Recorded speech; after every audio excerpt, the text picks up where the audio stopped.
주님은 많은 사람들이 모이는 회당이나 성전에서 하나님의 말씀을 전하셨습니다. 어느 날 어떤 회당에 들어가시는데 그곳에는 손 마른 사람이 있었습니다. 그런데 이 사람의 손이 어떤 손인지 아십니까? 오른손인가요? 왼손인가요? 오늘 본문에 나와 있지 않지만 누가복음 6장 6절에 보면 그 사람의 손이 오른손이었다라고 그렇게 말하고 있습니다. 그 외경에는 이 사람이 석공이었다고 증거하고 있습니다.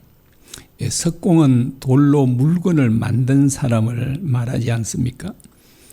특히 이 사람의 오른손이 이렇게 장애가 됐으니까요.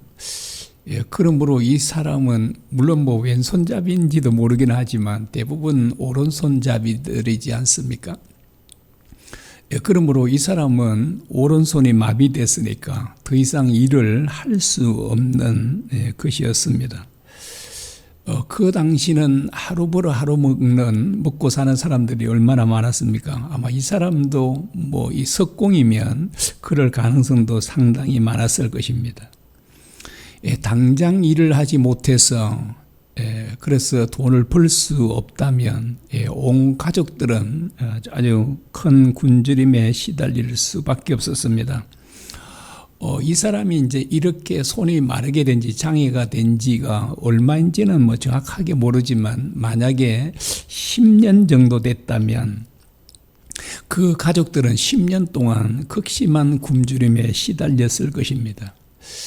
여러분 먹을 게 없어 며칠 동안 굶주려 보신 경험이 없으시죠? 우리 금식을 하다 보면 얼마나 고통스럽고 어렵습니까? 그래서 이 굶주림의 고통은 또 어떤 고통보다도 아주 참 큰 고통이 아닐 수 없습니다. 이 바리새인들이 예수님을 고발하려고 이제 이렇게 물었습니다. 10절에 보면요. 안식일에 병 고치는 것이 옳으니까. 유대인들은 오래전부터 안식일에 반드시 지켜야 할 그런 많은 규례들을 정해서 지켜왔습니다. 안식일에 지켜야 할 규례가 무려 39가지 된다라고 말합니다. 안식일에 장사하는 것은 당연히 안 되고요. 일을 해도 안 되고. 안식일에 돈을 써도 안 되지 않습니까? 우리 옛날에는 주일날 돈 안 썼는데 요즘에는 우리가 참 돈도 예사로 쓰고 있지 않습니까? 그런데 유대인들은 오늘날도요, 그런 것들을 철저하게 지킵니다. 장사하는 사람들은 그냥 아예 이렇게 완전히 그런 유태인들이죠. 완전한 그런 아마 바리새인들 같은 사람들은 장사하는 데 가서 문을 닫으라고 막 외치고 그렇게 안식일이 가까우니까 그렇게 얘기를 하고 하더라고요. 그들은 안식일에 전기 스위치를 켜거나 끄는 것도 안 되고요. 음식을 준비하는 것도 안 되고. 그래서 미리 모든 것도 빵도 만들어 놓고 다른 먹을 음식들을 다 만들어 놓는다고 합니다. 그리고 안식일에 병을 고치도 안 된다라고 합니다. 물론 이제 아주 생명이 위독할 경우는 예외로 그렇지만 대부분의 그런 병들은 안식일을 고칠 수 없었습니다. 그런데 모든 거의 유대인들은 이 규례들을 철저하게 잘 지켰습니다. 그런데 예수라는 사람이 나타나서 이런 규례를 안 지키잖아요. 이런 전통적으로 내려오는 규례들을 지키지 않는 겁니다. 안식일을 병을 고치면 안 되는데 예수님은 특별히 다른 날도 물론 많이 고쳤지만 특별히 안식일에도 많은 병자들을 고쳤습니다. 자, 그러자 특별히 종교 지도자들은 이에 대해서 정말 분노했고 예수님을 미워했습니다. 바리새인들은 예수님이 안식일에 병자를 고치면 당장 사내들인 공회에 고발하고자 했습니다. 그래서 그들은 안식일에 병 고치는 것이 옳은지를 물었죠. 주님께서 이렇게 대답하십니다. 11절에요. 너희 중에 어떤 사람이 양 한 마리가 있어 안식일에 구덩이에 빠졌으면 끌어내지 않겠느냐라고 하십니다. 주님의 이 말씀은 정말 지당한 말씀이죠. 아마 그 당시 그들 가운데 아무리 이 안식일을 잘 지키는 바리새인들과 서기관들이라 할지라도 자기 양이 구덩이에 빠졌으면 어떻게 하나요? 당장 가서 끌어낼 것입니다. 양을 끌어낸 것도 일이잖아요. 안식일에 일을 하면 안 되는 거잖아요. 그런데도 그들은 안식일이라고 지금은 끌어내면 안 돼. 안식일이 지나고 다음날 해야 돼. 이렇게 하지 않는 것입니다. 자, 그들은 왜 당장 끌어낼까요? 제가 인터넷 치보니까 양 한 마리가 40만 원 한다더라고요. 요즘 돈으로 그렇죠. 그런데 양이 죽어버리면 40만 원 손해 볼 수 있잖아요. 그래서 이 손해를 보지 않으려고 그들은 안식일에 일을 해서는 안 되는데도 그들은 그 구덩이에 빠진 그 양을 당장 끌어낼 것이다 라고 하는 것입니다. 그리고 주님은 이어서 이렇게 말씀하시죠. 12절에요. 사람이 양보다 얼마나 더 귀하냐. 그러므로 안식일에 선을 행하는 것이 옳으니라. 주님은 사람이 양보다 얼마나 더 귀하냐라고 하죠. 얼마나 더 귀할까요? 제가 앞에 양 한 마리 얼마 한다고요? 3, 40만 원 정도 한다 그러잖아요. 요즘 돈으로. 사람은 돈으로 한 사람은 얼마 정도 될까요?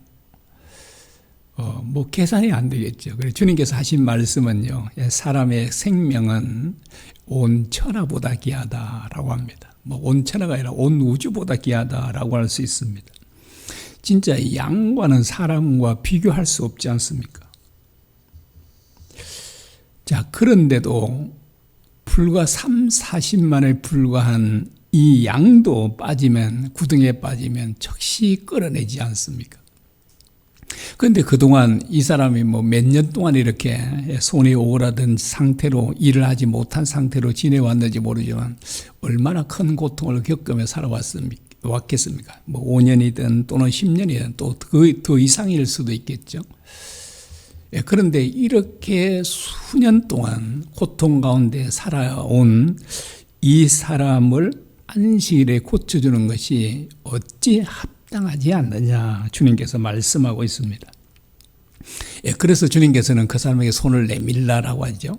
그 사람이 손을 내밀자 즉시 회복되었습니다. 깨끗하게 고침을 받은 이 사람의 마음은 그 당시 어땠을까요? 얼마나 진짜 감사하고 기뻤겠습니까? 그리고 그 소식을 듣게 된 아마 가족들도 기뻤겠죠. 그리고 그 사람을 사랑했던 형제들이나 친척들도 모두가 감사하고 기뻐했을 것입니다. 그러나 예수님께서 이 사람을 고통 가운데 풀어주신, 구원해주신 바로 이 주님을 기뻐하지 않는 사람들이 있었죠. 그들은 바로 바리새인들과 서기관들이었습니다. 그들은 오히려 분노했고 예수님을 정말 미워했습니다. 자, 그래서 그들은 어떻게 예수님을 죽일까 나가서 헤롯 당원들과 모의했다라고 합니다. 이 본문에 나와 있지 않지만 마가복음 3장 6절에 보면 그들이 헤롯 당원들과 헤롯 땅들과 이렇게 모의를 했다라고 이렇게 말합니다. 이 바리새인들과 그들은 평소에는 원수 관계에 있죠. 그런데 예수님을 죽이기 위해서는 그들이 함께 의논도 하고 모의했다라고 이렇게 말합니다. 14절입니다.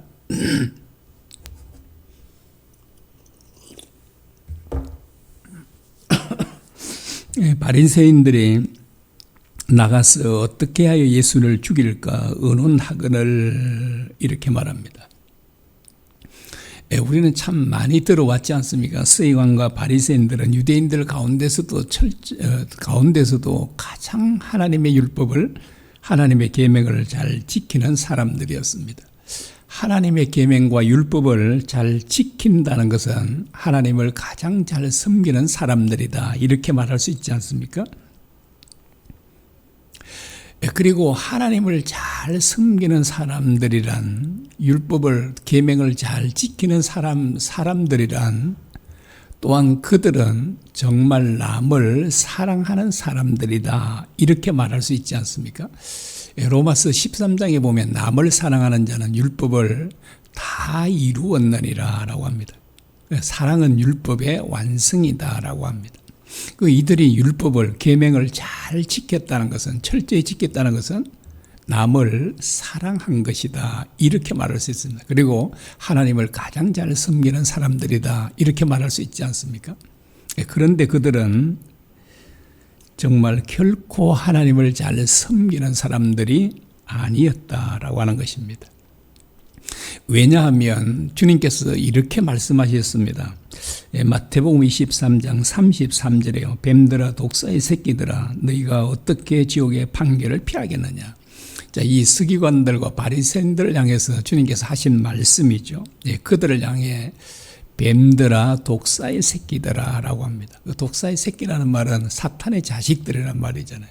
그리고 그들은 결코 지옥의 판결을 피할 수 없다라고 하십니다. 주님은 정말 왜 그렇게 하나님을 잘 믿는다고 하고 하나님의 계명과 율법을 잘 지키는 그 사람들을 가리켜 사탄의 자식이라고 하는 것이, 왜 자식이라고 하시는가라고 하는 것이, 정말 주님은 무슨 근거로 그들이 사탄의 자식이라고 단정하시는가라고 하는 것입니다. 무슨 근거로 그러죠? 바로 그들의 행위입니다. 그들의 행위는 그들이 사탄의 자식임을 증명하고 있습니다. 자, 그들은 고통 가운데 살아온 그 사람을 고쳐주신 주님께 대해서 분노하고 미워하고 죽이려고 했습니다. 자, 이것은 그들이 고통 가운데 살아온 그 사람을 사랑하지 않았다는 결정적인 증거가 됩니다. 만일 그들이 그 손마른 사람을 사랑했다면 그 사람을 고쳐주신 예수님에게 정말 감사하고 고마워했을 것입니다. 그런데 그들은 예수님을 도리어 진짜 미워하고 죽이려 하고 있지 않습니까? 자, 이것은 그들이 정말 이 손마른 사람을 사랑하지 않았다는 증거가 됩니다. 그들의 마음에는 긍휼의 마음이 없었습니다. 그들의 마음에 긍휼이 없었다는 또 하나 결정적인 증거는 의로우신 예수님을 죽이려고 한 것입니다. 자, 그들은 누구보다도 하나님의 계명과 율법을 잘 지킨 사람들이라고 했지 않습니까? 그러나 그들은 정말 하나님의 계명을 잘 지킨 사람들이 아니었다라고 하는 것을, 자, 그들의 행동을 통해, 행위를 통해 우리에게 잘 보여주고 있습니다. 그 하나님의 자녀의 특징을 한마디로 말하면 사랑이죠. 사탄의 마음에는 사랑과 긍휼이 없고요, 미움과 정오로 가득 차 있습니다. 그래서 사탄은 끊임없이 우리 인간들을 정죄하고 비판하고 험담합니다. 그리고 사탄은 모든 전 인류를 죽이고자 하고 있지 않습니까? 그런데 이 사탄과 비슷한 사람들이 바로 서기관과 바리새인들입니다. 이들은 정말 정죄와 비판을 일삼았고 그들은 선하고 의로우신 예수님을 죽이고자 하고 고통 가운데 있는 이런 사람들을 긍휼히 여기지 않았습니다. 그래서 이 바리새인들과 서기관들에게도 사탄의 마음처럼 그들에게는 사랑과 긍휼이 없었습니다. 이것은 그들이 곧 하나님의 자녀가 아니라는 증거입니다. 오늘날도 하나님을 믿는 사람들 가운데 하나님의 자녀들이 아닌 사람들이 많이 있을 수 있습니다. 정죄와 비판을 일삼는 사람들, 또 어떤 누구를 계속 미워하고 있는 사람들, 그리고 고통 가운데 있는 사람들을 긍휼히 여기지 않는 사람들, 또 남의 불행을 보고 기뻐하는 사람들, 이런 사람들은 하나님의 자녀가 아닐 가능성이 대단히 많습니다. 혹시 여러분에게는 제가 이 몇 가지 말씀드린 이런 것들이 혹시 있지 않은가요? 제가 알기에는 오늘 이 자리에 오신 분들은 한 사람도 제가 이 몇 가지 열거한 것은 없다고 생각합니다. 그 마태복음 5장 7절에 이렇게 말씀합니다. 긍휼히 여기는 자는 복이 있나니 그들이 긍휼히 여김을 받을 것이며, 또 야고보서 2장 13절에요. 긍휼을 행하지 아니하는 자에게는 긍휼 없는 심판이 있으리라. 긍휼은 심판을 이기고 자랑하느니라. 그래서 긍휼히 여기면 하나님께로부터 긍휼을 받는다라고 하죠. 긍휼이 없는 사람은 하나님께서도 그 사람에게 긍휼히 여기지 않고 심판하신다라고 합니다.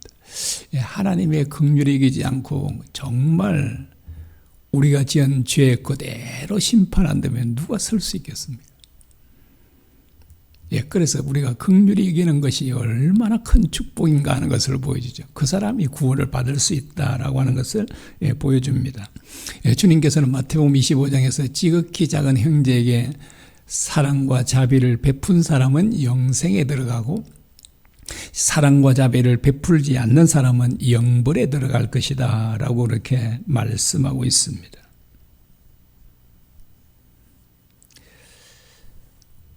그 예수님의 행동과 이 바리새인들과 서기관들의 행동이 완전히 다르지 않습니까?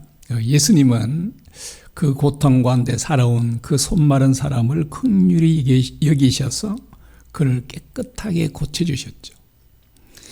유대인들이 말에 의하면 그들이 안식일을 범했다라고 하는데, 안식일을 범하면서까지도 주님은 그를 긍휼히 여겨주셨습니다. 그런데 이 바리새인들은, 정말 안식일을 잘 지킨다고 하는 이 바리새인들은 이 사람을 긍휼히 여기지 않았죠.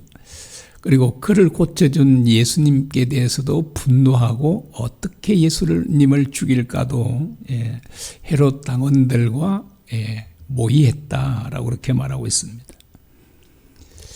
참 대조가 되죠. 그래서 예수님이 행하신 행동, 그리고 바리새인들이 행한 행동은 정말 대조적이지 않습니까? 누가 하나님의 자녀 같은가요? 당연히 두말할 필요도 없이 예수님은 정말 하나님의 아들 모습이잖아요. 바리새인들과 서기관들은요, 하나님의 자녀 모습 아니죠. 사탄과 통일한 행동을 하고 있어서 사탄을 닮은 그들은 정말 사탄의 자식임을 보여줍니다. 그래서 이제 우리도 우리 행동들을 보면, 행위를 보면 우리가 어떤 사람인지를 구별할 수 있습니다. 제가 여러분들을 볼 때 여러분은 모두 하나님의 자녀임을 저는 확신하고 있습니다. 여러분도 그러시죠? 왜냐하니까 여러분들의 행위를 제가 알고 있기 때문에 그렇습니다. 오늘 이 자리에 오신 분도 계속 누구를 정죄하고 비판을 일삼지 않죠. 그리고 어려움을 당한 사람들을 긍휼히 여기는 마음도 있으시죠.